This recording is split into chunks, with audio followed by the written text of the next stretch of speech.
का एक लक्ष्य तय करूं और कैसे उसे हासिल करने के लिए अपनी पर्सनालिटी को डेवलप करूं। आपके जो सपने, लक्ष्य और आकांक्षाएं हैं, बेहतर होगा कि आप इस पर थोड़ा और समय लगाकर देखें कि क्या ये आपके लिए कोई मायने रखेगा 25 या 50 साल के बाद जब आप मर रहे होंगे। क्या ये फिर भी आपके लिए मायने रखेगा? आपको इस पर गौर करना चाहिए। आप जिस चीज की आकांक्षा कर रहे हैं, जिस चीज का सपना देख रहे हैं, जो लक्ष्य आपने तय किए हैं, क्या वो वास्तव में मायने रखेंगे? क्योंकि इनमें से ज्यादातर लक्ष्य फंदे हैं। वो फंदे हैं, आप उसमें अंदर जाते हैं और फंस जाते हैं, आप वापस नहीं मुड़ सकते। मैं चाहता हूं कि आप इस पर गौर करें, क्योंकि यहाँ कई लोग आपसे बड़े हैं। उनसे पूछिए, 18 साल की उम्र में उन्होंने जो सपना देखा था, वो खुशकिस्मत हैं कि वो सच नहीं हुआ।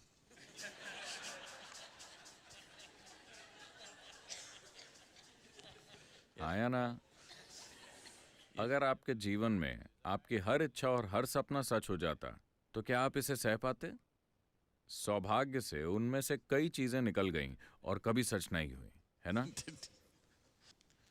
तो अच्छा होगा कि अगर आपकी उम्र का कोई भी व्यक्ति अपने जीवन के लक्ष्य तय करना चाहता है, तो अच्छा होगा कि वो अपने आसपास के सभी प्रभावों से एक ब्रेक ले लें। सामाजिक प्रभाव, परिवार के प्रभाव और दूसरे प्रभावों से अलग कहीं और चले जाएं। आश्रम इसीलिए, कहीं चले जाएं, ध्यान करें, खुद को स्पष्टता और आनंद के एक स्तर तक ले आएं।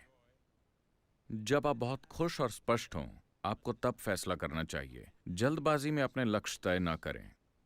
जल्दबाजी में तय किए गए लक्ष्य उस समय आपको बहुत महत्वपूर्ण लगेंगे। कल सुबह आपको पता नहीं कि आप उसके साथ क्यों उलझे हुए हैं। तो ये अच्छा होगा अगर आप अपना जीवन तय करने वाले हैं, तो अच्छा होगा कि आप ऐसा उस समय करें जब आप बहुत ही शांत, खुश और स्पष्ट दिमाग के साथ हों, है ना?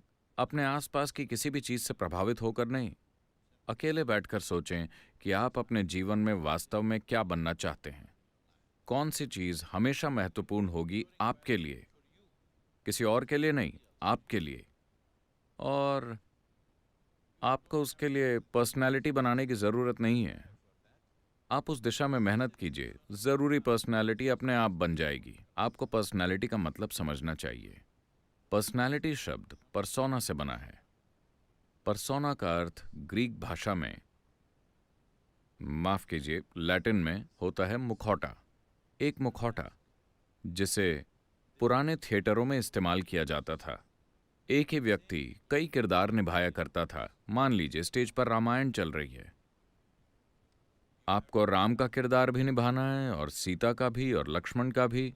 हर किरदार के लिए एक एक मुखौटा है। आप ये मुखौटा लगाकर राम की तरह बोलते हैं, उसे नीचे रखते हैं। ये मुखौटा लगाकर सीता की तरह बोलते हैं, उसे नीचे रखते हैं। ये वाला लगाकर हनुमान की तरह बोलते हैं और फिर नीचे रखते हैं। नाटक इसी तरह किए जाते थे। तो इन मुखौटों को ही परसोना कहा जाता था।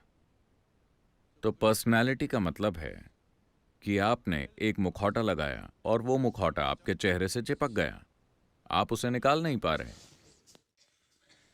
इसका मतलब है कि आपकी एक पर्सनैलिटी है। पर्सनैलिटी ऐसी चीज है जिसे लोग डेवलप करने की कोशिश करते हैं, क्योंकि उन्हें अपने जीव का कोई एहसास नहीं होता। असली चीज के बजाय आप एक नकली चीज को मजबूत बनाने की कोशिश कर रहे हैं। अगर आप अपने जीव के साथ संपर्क में हैं, तो आपको पर्सनैलिटी क्यों चाहिए? इसकी कोई जरूरत नहीं है। आप अलग अलग जगहों पर अलग अलग पर्सनैलिटी रख सकते हैं। आप पहले से ऐसे हैं या एक ही पर्सनैलिटी के साथ अटक गए हैं? कुछ लोग अटक गए हैं। साधारण दिमाग के लोगों की सिर्फ एक पर्सनैलिटी होती है। दूसरे लोगों की जीवन के अलग अलग क्षेत्रों में अलग अलग पर्सनैलिटी होती है ना? अगर आपने मुझे 1999 से पहले देखा होता, यानी ध्यानलिंग की प्राण प्रतिष्ठा से पहले, तो मैं एक बिल्कुल अलग तरह का व्यक्ति था। ठीक है, इस हद तक कि मेरे बारे में हर चीज अलग थी। उससे पहले भी ऐसी चीजें हुई थीं जो मेरे काबू में नहीं थीं, मगर ये जानबूझकर किया गया था। उस समय मेरा दिमाग सिर्फ एक ही मकसद पर केंद्रित था। मैं एक तरीके से हुआ करता था। मुझे नहीं लगा था कि मैं उसके बाद जीवित रहूंगा, मगर किसी न किसी तरह चीजें होती गईं। फिर मैंने सोचा अब काम पूरा हो गया है, अब मैं अपनी पर्सनैलिटी को पूरी तरह बदल लेता हूं।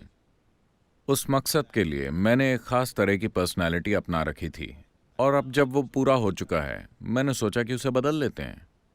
मैंने अपने करीबी लोगों से कहा मैं अपनी पर्सनैलिटी बदलने जा रहा हूं, हैरान मत होना, मैं अभी भी वही बंदा हूं। उन्होंने कहा कोई बात नहीं वगैरह वगैरह।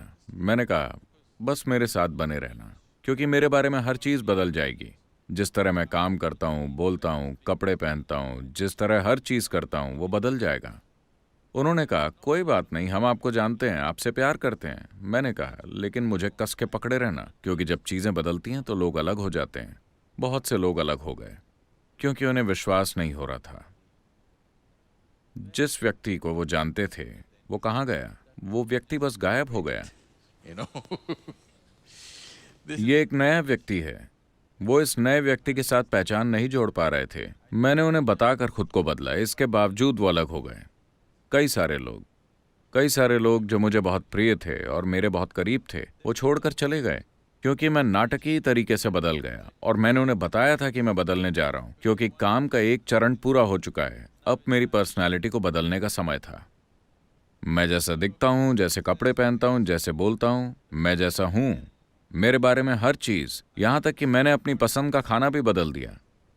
मैंने अपनी पर्सनालिटी बदली तो मैंने सोचा कि अपना खाना भी बदल दूं। तो पर्सनालिटी ऐसी चीज है जिसे आपने अपनाया है, मगर उसे लेकर आप इतने बेखबर हो गए हैं कि आपको वो असली लगने लगी है। it's, you're asking how to develop, that means you're making it up, right? आप पूछ रहे हैं कि इसे कैसे डेवलप करें, इसका मतलब है कि आप उसे बना रहे हैं, है ना? आपके कामकाज के लिए जैसा जरूरी हो इसे वैसा बनाएं, लेकिन आपके पास उसे उतारकर नीचे रखने की आजादी होनी चाहिए। अगर वो आपके चेहरे से चिपक गई तो बहुत दुख मिलेगा, फिर सारी पीड़ा आपको भुगतनी होगी। आप किसी भी तरह की पर्सनालिटी अपना सकते हैं, मगर जब आप उसे हटाना चाहें तो आपको उसे हटाने में सक्षम होना चाहिए। एक संत हुआ करते थे, वो इतने बुद्धिमान थे कि लोग उनके पास जाते थे और उनके आसपास भीड़ लगी रहती थी। राजा भी उनके पास गया। उसे लगा कि इतने बुद्धिमान व्यक्ति को उसके दरबार में होना चाहिए। तो उसने संत से कहा आपको मेरा मुख्यमंत्री बन जाना चाहिए, क्योंकि आपके जैसे बुद्धिमान व्यक्ति को पेड़ के नीचे बैठकर अपनी बुद्धि व्यर्थ नहीं करनी चाहिए, आपको लोगों के काम आना चाहिए। संत ने कहा ठीक है, मगर मेरी एक शर्त है, आपको अपने महल में मुझे एक कमरा देना होगा जहां मैं हर दिन 1 घंटा बिताऊंगा। आप कभी उस कमरे में नहीं आएंगे, कभी नहीं पूछेंगे कि ऐसा क्यों है, कभी उसमें जबरदस्ती नहीं घुसेंगे, कुछ नहीं। उस कमरे में आप, आपके नौकर, आपके गुप्तचर, कोई नहीं आ सकता।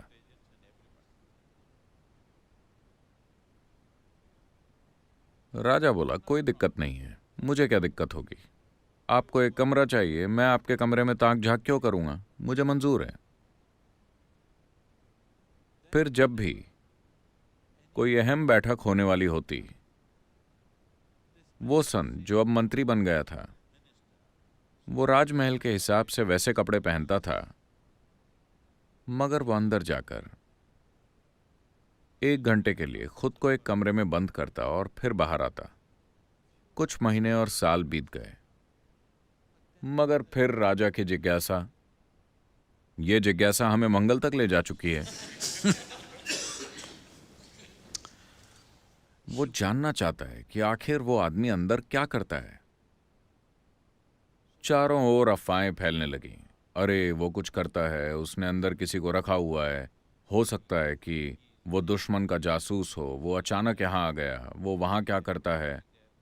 हर कोई, पूरा महल कानाफूसी करने लगा कि वो उस कमरे में क्या करता है।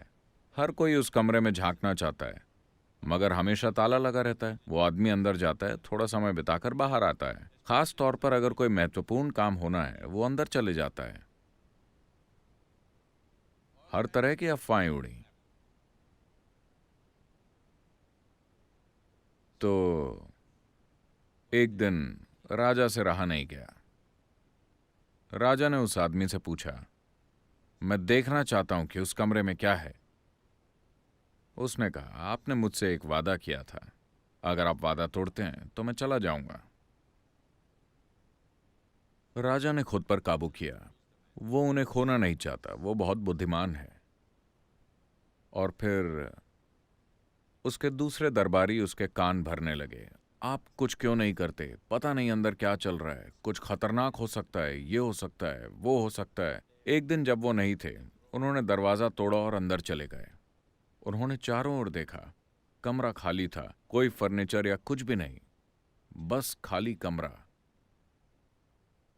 उन्हें कुछ नहीं मिला। वो यहां क्या करता है? फिर एक कोने में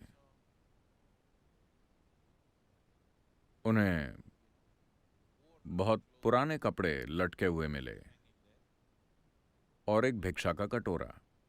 उन्होंने पास जाकर देखा। उन्हें समझ नहीं आ रहा था कि ये क्या है। फिर वो अंदर आए और बोले, तो देख लिया आपने? राजा ने पूछा, आप यहां क्या करते हैं? वो बोले, जब भी मुझे कोई अहम फैसला करना होता है मैं यहां आता हूं, अपने पुराने